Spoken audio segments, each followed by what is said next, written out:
Good morning and welcome to the show. I'm your host, Luca, and thank you guys for joining me today in this wonderful day as we talk everything sports. Please, guys, before I start, please hit that like button, subscribe.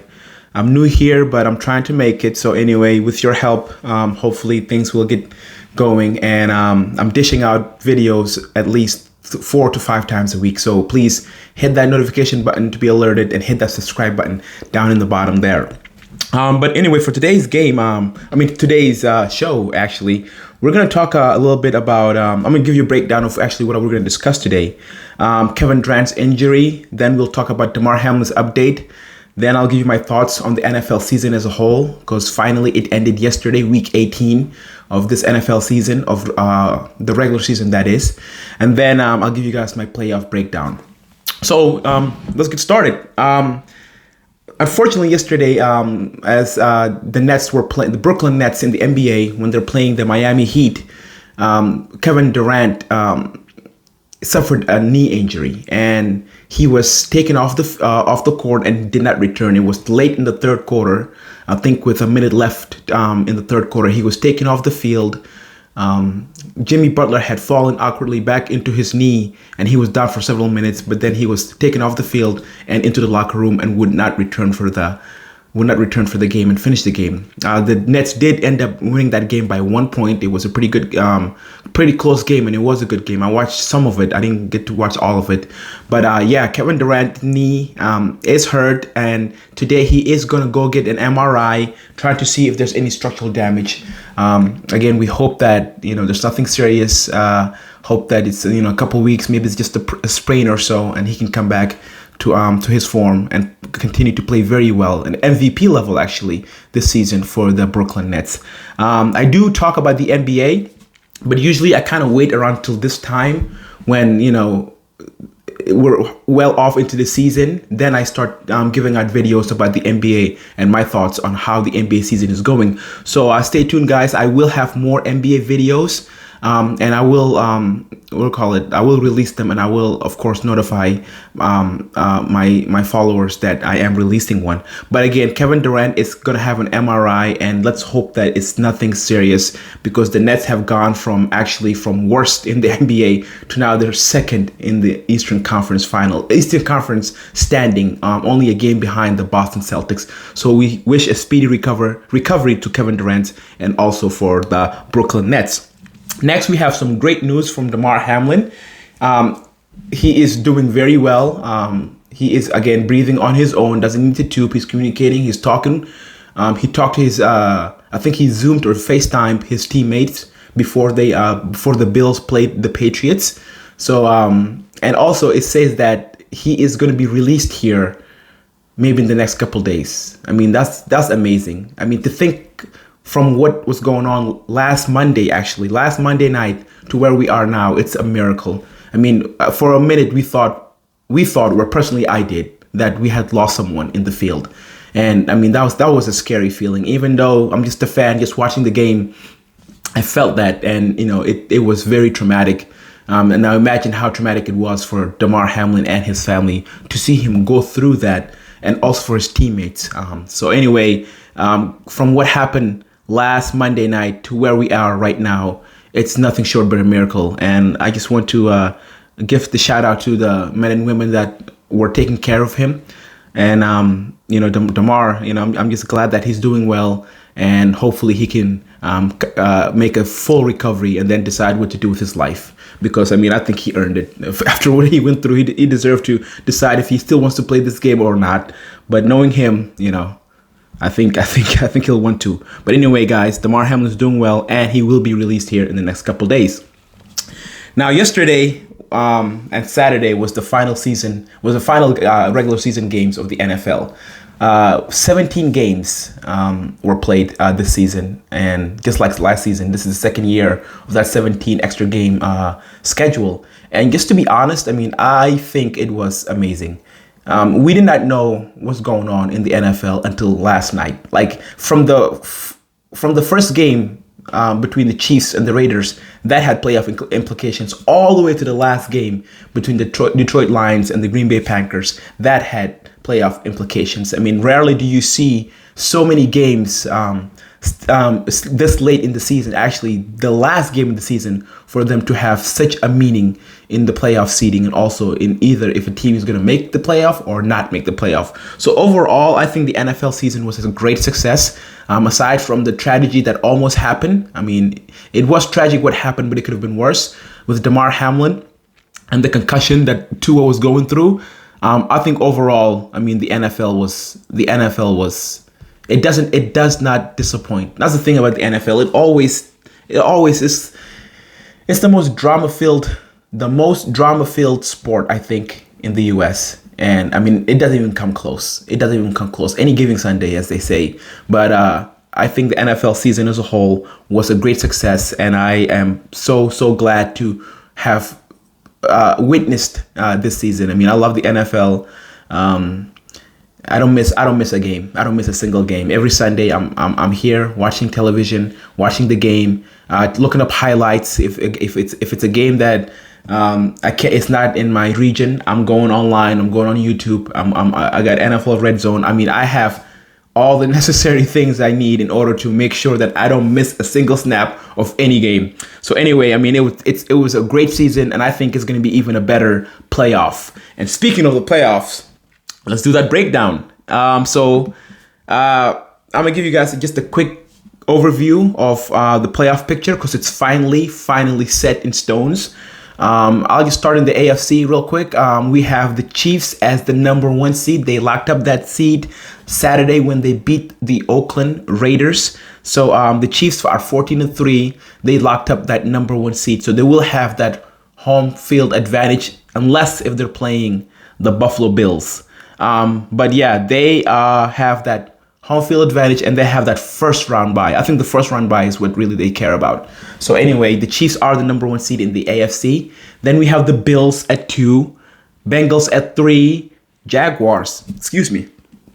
I mean, that game between them and the Titans was just a different ball game. I mean, it wasn't pretty, but the defense played their tail off. And Jaguars, a team that was I think 4-8 to winning 5 straight in order to make it into the playoffs. I mean, Doug Peterson really outdid himself, and Trevor Lawrence is budding before our eyes. This kid, Mark my word, is going to become a superstar. He is going to become a superstar. You know, we talk about Mahomes, Allen, Burrow, Hurts, Lamar, and Herbert over there. Lawrence is going to be in that conversation. I mean, he has all the tools. He has the maturity. He had, the frame, the build, everything, and he has a great coach. Doug Peterson is going to make sure that young man succeeds. So yeah, the Jaguars made the playoff. So yeah, we got the Jaguars at 4. Then we have the Chargers at 5, the Ravens at 6, and the Dolphins at 7. I'm not going to talk too much about the Chiefs because they have that first round bye. But the first game is going to be between the Dolphins and the Bills. I'm not going to give you guys my picks. I'm just going to tell you who's playing who. I'll give you my picks probably and go into deep details of who I think is going to win this wildcard weekend. Probably Thursday or Friday. I'm going to release a video. But anyway, the Dolphins will travel to Buffalo and they will play the Bills in the wildcard. And also then the Ravens are going to go back to Bengals and play them in Cincinnati. They just played them yesterday, Sunday, so they're going to play them again for the 3rd time. And then we have the Chargers who will go to Jacksonville Jaguars and they'll play there. So anyway, that is the AFC playoff picture. Let me jump real quick to the NFC playoff picture. Jalen Hurts played yesterday, which I thought was a great move on the Eagles' part because he was out for too long. He needed to get in there and start playing football because, you don't want to sit out too long. Again, it's the old adage, rest versus rust. And I am a big believer that you must play, unless if you're Tom Brady, which I have to, that's a different story. But anyway, if you are this young ballers and you're on a roll, my mindset is you play. So I'm glad that Jalen Hurts played and the Eagles did win and they did lock up that number one first round bye and that first round home field advantage. For a minute there, it was kind of a little iffy. We didn't know if it was going to be the Niners or even the Cowboys had a chance to win that number 1 seed. But as it were, everything fell through, and the Eagles were able to win, and they were able to lock up that number 1 seed and that first round bye. Then we have the Niners at 2. Then we have the Vikings at 3, Buccaneers at 4, Dallas at 5, Giants at 6, and then we have the Seahawks at 7. And I'm going to talk a little bit about the Seahawks here in a little bit, but let me go ahead real quick and tell you what's going on. So, the Niners are going to play the Seahawks in the playoffs. The Seahawks managed to make it in because of the debacle of last night's that the Packers did, which I'm going to talk about here in a second. And then the Giants are going to play the Vikings, and then the Cowboys are going to play the Buccaneers. But let me get back to that number 7 spot. So the scenario yesterday was there was 3 teams alive in the NFC to make that last playoff spot. And those teams were the Seahawks, the Lions, and then the Green Bay Packers. The Green Bay Packers, all they had to do was win, and they were in. The Lions had to win, and then the Seahawks have to lose. And then for the Seahawks, they have to win, and then Green Bay has to lose. So Seahawks played earlier, and they won the game. They beat their opponent. So they were just waiting to see what's going on with Green Bay Packers and Detroit Lions. And coming in, I honestly thought that Aaron Rodgers was going to go back to his old ways. I thought Aaron Rodgers was going to show us why he was the league MVP 2 years in a row.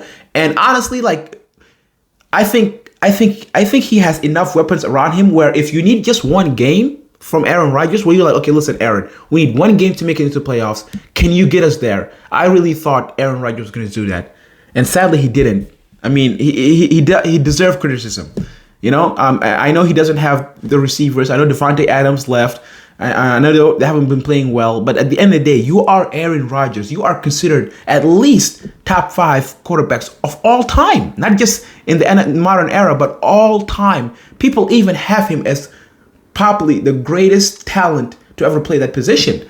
So if you are that good and you have such credentials as that, one game to make it into the playoffs, I think that should be that's not hard, or that's not too much to ask of his caliber player.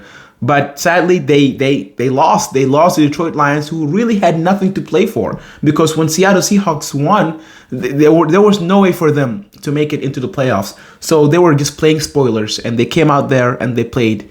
And shout out to the Detroit Lions for having. I think this season for the Lions was a success based on everything that was going on. I mean, I thought the Lions were going to go 0-16. I really did. I mean, I had no comprehension or no idea that the Lions would be into week 18, still have a chance to make it into the playoffs.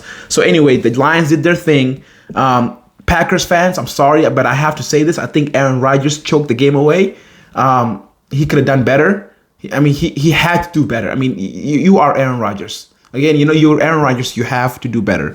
But anyway, guys, so the Seahawks are in. Glad for Geno Smith. He resurrected his career. And now he is literally saying, listen, I am a franchise quarterback. He's saying that. I mean, the season that he had, he is literally saying, listen, guys, all those years of me being a backup, no, those were just an anomaly. This is who I really am. I am a starting quarterback, and he is going to have a chance to go play the Niners. But, he's going to have a chance to try to win. But, I think the Niners are going to take care of business. But anyway, that's for another show. But I'm glad for Pete Carroll. I'm glad for Geno Smith, mostly for Geno Smith, because I followed this kid since he was playing in University of West Virginia, him and Tavon Austin. I mean, they were a fire. They were amazing in that college career. But anyway, been following him, love him, love the kid, and I think he deserves this. So anyway, guys, that is my AFC and NFC playoff picture. I am not going into details of who I think is going to win. Tomorrow, I'm gonna go release a video giving you guys my season awards, end of season awards, MVP, and all that stuff. And then probably Wednesday or Thursday, I'm going to go ahead and give you guys my picks. And I'm going to give you guys my Super Bowl pick. And it's going to be out of left field. You guys are going to like it. You guys are going to like my pick. But anyway, love you guys. Thank you guys so much for the support. Please hit that subscribe button down there. Share this link with your friends, with your family, with your grandma, with your granddaddy, with your auntie, whoever. Share this link with whomever you can share this link with. And, let them come over here and check out my channel. Love the support. Thank you guys so much for everything. And I'll see you guys later.